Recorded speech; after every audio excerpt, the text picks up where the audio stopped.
morreu, ressuscitou, e ele esteve durante 40 dias com os discípulos, os orientando, fortalecendo a fé deles, e aí ele subiu aos céus e apareceram 2 anjos. Isso está logo no início ali do livro de Atos dos Apóstolos.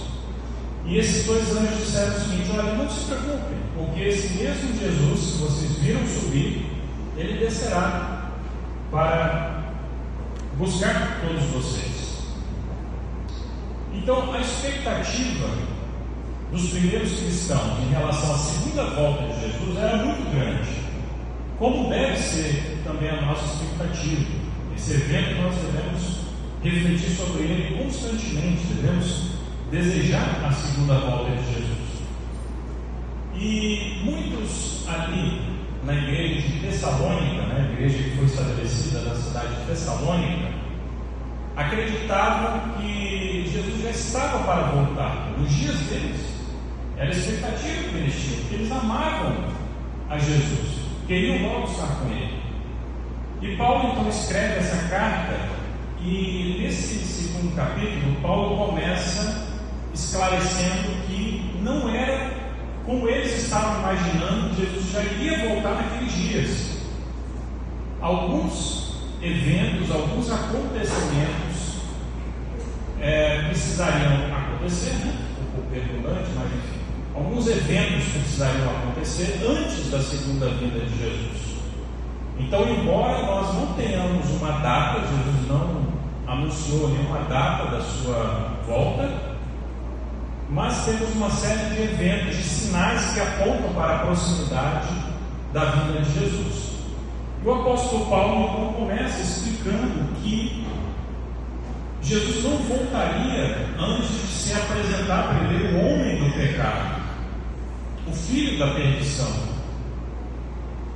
Então, isso só aconteceria depois, efetivamente, da queda do Império Romano no Ocidente.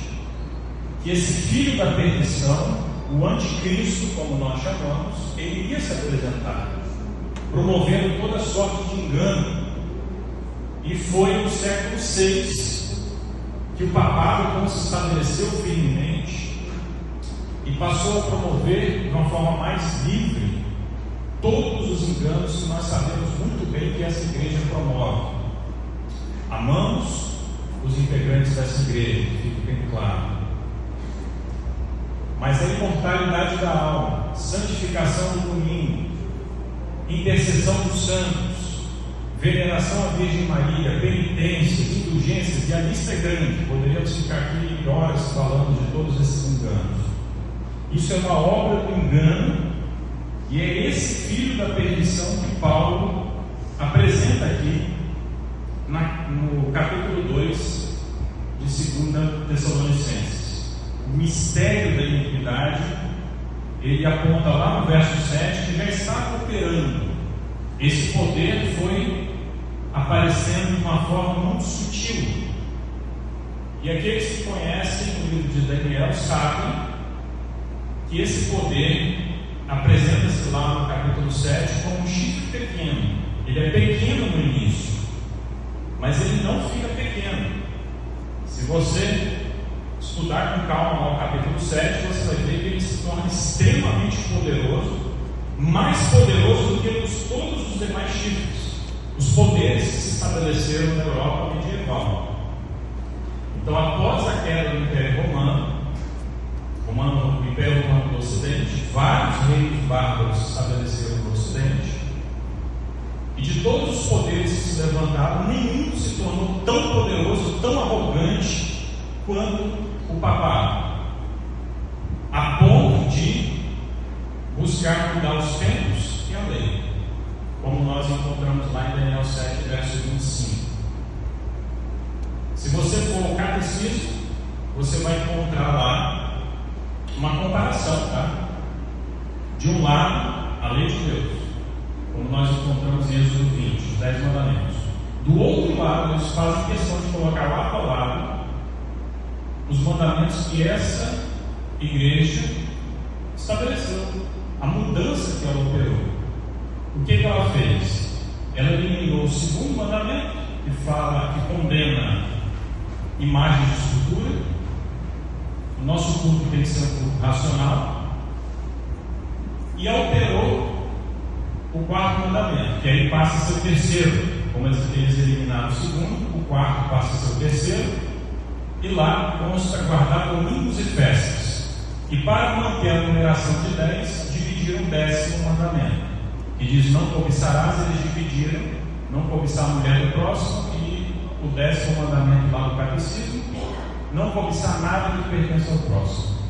Pois bem, mas voltando aqui, hoje eu não quero chamar a atenção de vocês e me aprofundar nesse poder, mas eu quero chamar a atenção para um outro evento que Paulo destaca aqui nesse capítulo. Está um pouquinho mais à frente, e esse evento é apresentado ali a partir do verso 9.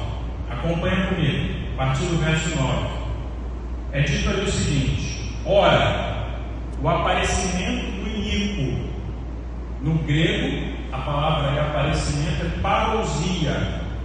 É a mesma palavra grega que é utilizada para a volta de Jesus. Então nós estamos falando aqui de uma contrafação da volta de Jesus.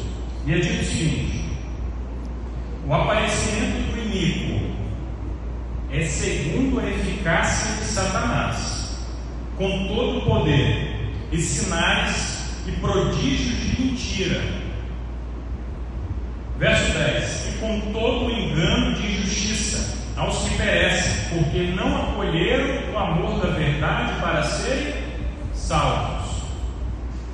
Verso 11: é por este motivo, pois, que Deus lhes manda a operação do erro, para dar crédito à mentira,